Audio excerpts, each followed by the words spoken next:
itu barang siapa yang mengucapkan kata lada, mereka akan mengalami kesurupan atau bahkan diikuti penghuni gua sampai rumah. Selamat datang di zona Mang AC.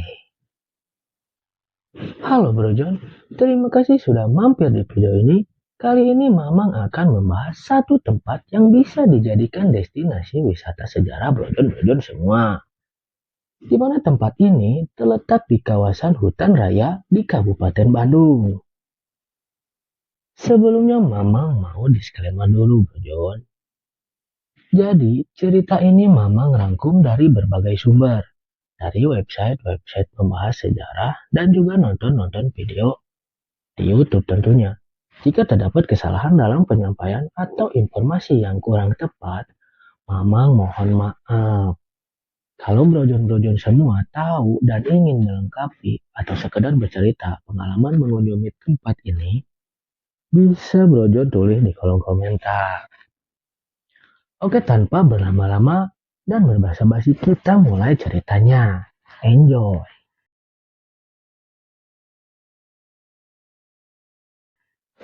Pada awalnya, kawasan yang saat ini ditetapkan sebagai Taman Hutan Raya Insinyur Haji Juanda adalah bentangan pegunungan dari barat sampai ke timur yang merupakan tangki air raksasa alami untuk cadangan air di musim kemarau. Di daerah aliran sungai Cikapundung yang ada di Taman Hutan Raya Insinyur Haji Juanda pada masa pendudukan Belanda, dibangunlah sebuah pembangkit listrik tenaga air atau PLTA Bengkok, di mana PLTA ini merupakan PLTA pertama di Indonesia pada tahun 1918, di mana terowongan tersebut melewati perbukitan batu pasir tufan, yang pada awalnya terowongan ini diperuntukkan untuk menyadap aliran air sungai Cikapundung dengan panjang terowongan 144 meter dengan lebar 1,8 meter. Pada masa pendudukan Belanda, perbukitan Pakar ini sangat menarik bagi strategi militer Belanda, Bro John, karena lokasinya yang terlindung dan begitu dekat dengan pusat kota Bandung. Menjelang Perang Dunia Kedua pada tahun 1941, kegiatan militer Belanda ini semakin meningkat, sehingga di dalam terowongan ini, Belanda membangun jaringan gua sebanyak 15 lorong dan 2 pintu masuk setinggi 3,20 meter. Luas pelataran yang dipakai gua seluas 0,6 hektar dan luas seluruh gua berikut lorongnya adalah 548 meter.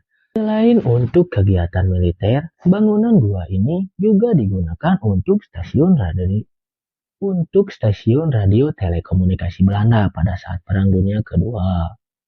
Karena stasiun radio yang ada di Gunung Malabar terbuka dari udara dan tidak mungkin dilindungi dan dipertahankan dari serangan udara musuh. Meskipun akhirnya belum terpakai secara optimal, namun pada awal Perang Dunia Kedua, dari stasiun radio komunikasi inilah Panglima Perang Hindia Belanda, Letnan Jenderal Terputra, melalui Laksamana Madya Helprik dapat berhubungan dengan Panglima Armada Sekutu Laksamana Muda Karel Durma untuk mencegah masuknya Angkatan Laut Kerajaan Jepang yang mengangkut pasukan mendarat di Pulau Jawa. Tapi sayang sekali, usaha ini gagal dan seluruh pasukan berhasil mendarat dengan selamat di bawah komando Letnan Jenderal Hitoshi Imamura. Nah, Bro John, saluran terowongan berupa jaringan gua di dalam perbukitan inilah yang dinamakan Gua Belanda pada saat ini.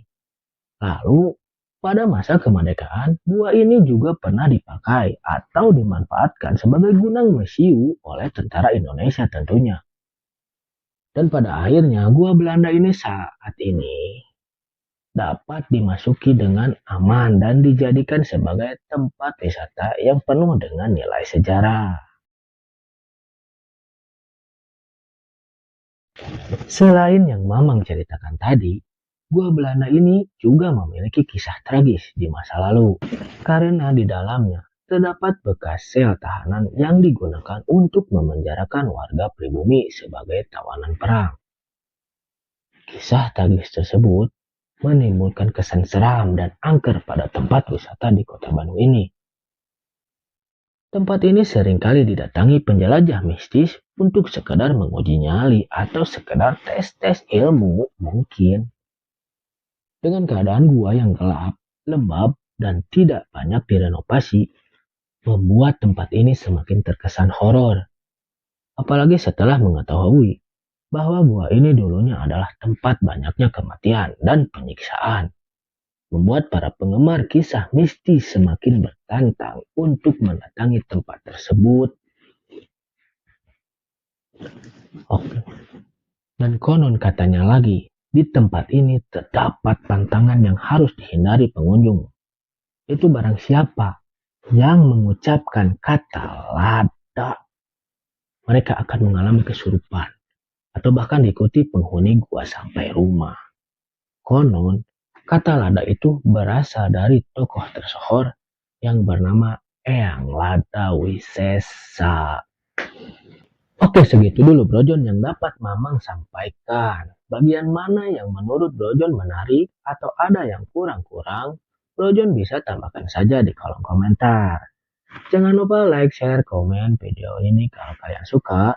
Dan tekan tombol subscribe, juga nyalakan lonceng notifikasi agar gak ketinggalan kalau Mamang upload video. Sampai jumpa dan terima kasih.